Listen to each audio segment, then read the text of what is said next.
Hey everyone, Derek here with a quick news update on Splatoon 2. The producer of the game, Hisashi Nogami, had an interview with Famitsu on Splatoon 2 this week, and it's been translated by Nintendo Everything, and it reveals a ton of new info that we really didn't know about before, or it clarifies it a little bit so we can better understand what Splatoon 2 is going to be like. There's a lot here, and I highly recommend going to check out the article itself for even more, and we're just going to be covering the highlights of new stuff, and there's still plenty to talk about. So let's just dive right into it. And one of the first questions is if they considered doing just an update to the game rather than a full sequel. And Nogami says that they had given it some thought, but in the 2 years since Splatoon launched, players have already experienced all the fun that was possible to have in it. So he thought that they should not only add features, but wipe the slate clean. He wanted to give people who have played it up till now the ability to experience the feeling of a fresh new start once again.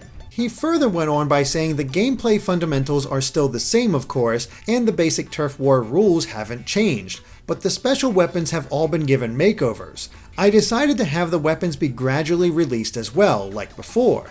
We plan to have more weapons than the first game, with the available choices at the start being more numerous than the original.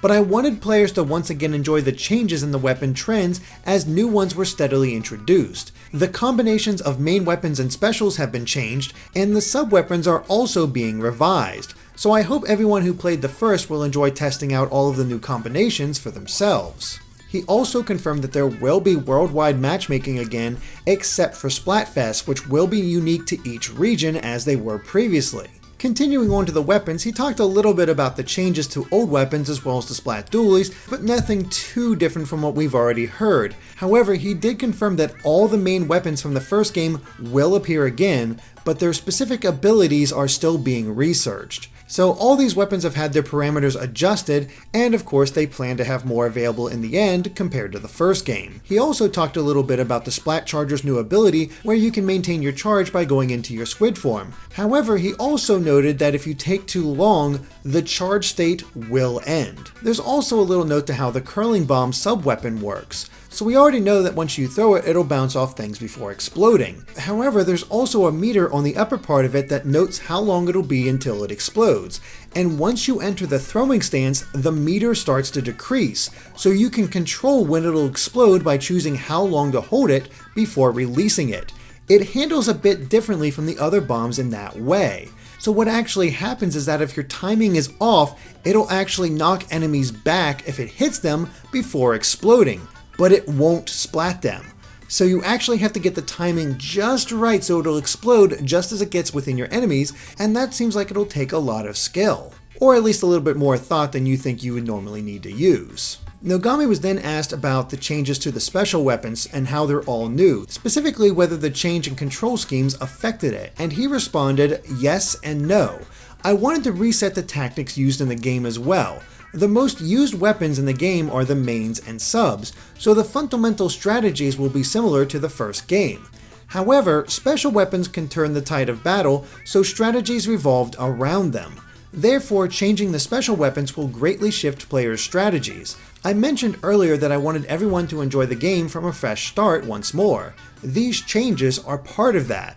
Intriguingly, he also confirmed that the inkjet will be able to be used to fly over normally impassable walls and make your way into enemy territory in order to get a few extra splats off. However, once the jets run dry, you will be returned to the location where you first activated, like we already knew. But in addition, you can push the ZL button to turn into a squid and lower your height as well, so there is a way to control how high you go in this form.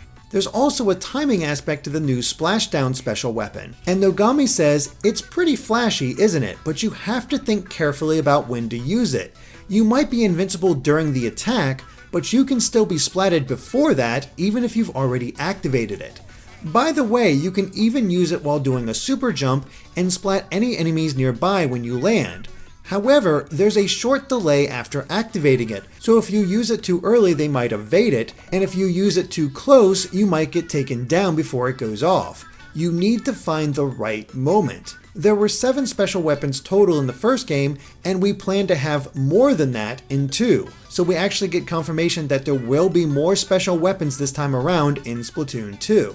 Nogami also confirmed that weapon combinations will be locked like in the first game, but since they've reworked the special weapons, they'll be revising the combinations. When asked about the new hairstyles and bottoms that are available, Nogami responded that they will be available to change just like the skin and eye color in the first game. They don't affect your battle performance, they're just extra ways to accent your style.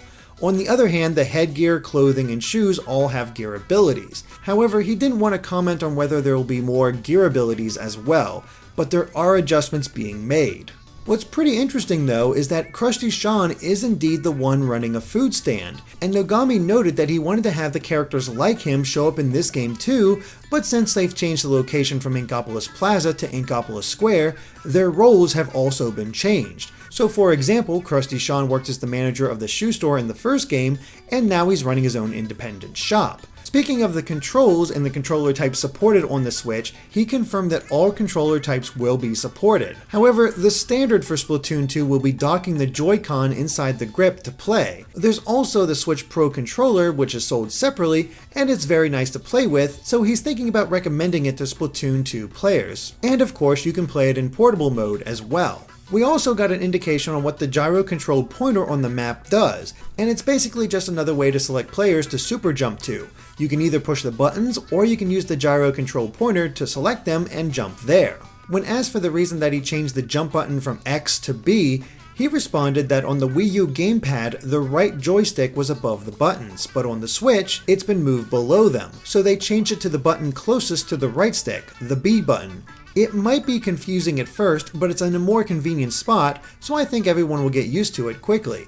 And just speaking personally, I find that to be a really good idea. It makes a lot of sense to put the jump button near the right thumbstick once again, and they just had to change it because of the positioning of that analog stick. He was also asked about the online, specifically the smartphone app, which allows players to engage in things like voice chat. And he did confirm once again that Splatoon 2 will be compatible with this app. And in it, you and your friends can use the app to create rooms and gather together to play, which then matches you up in the game. You can invite friends to rooms using just the app, or you can invite people not on your friend list using social network sites. You can even create rooms in advance. For example, during the afternoon, you can set up a room to invite friends to a match that same evening. Then, once enough people join, you can start the game, so you can use it to set up these meetups. You can also use the application to engage in voice chat with other players in the room during gameplay. This feature also works together with the game. For example, in Splatoon 2, you can chat with everyone in the room before the private match starts, but once the teams are decided, it automatically limits the chat to only be with your own team. The voice chat only functions between people in the same room, so you can't talk to strangers. Finally, Nogami noted that Splatoon 2 will indeed make use of HD Rumble. Since it's capable of very expressive feelings, they're putting a lot of effort into getting the best tactile sensations possible. And when asked about the online service for the first game, he responded that players can rest easy about that. The service will continue. Forever might be impossible, but it won't go down after the Switch launches, so everyone will be able to enjoy the game.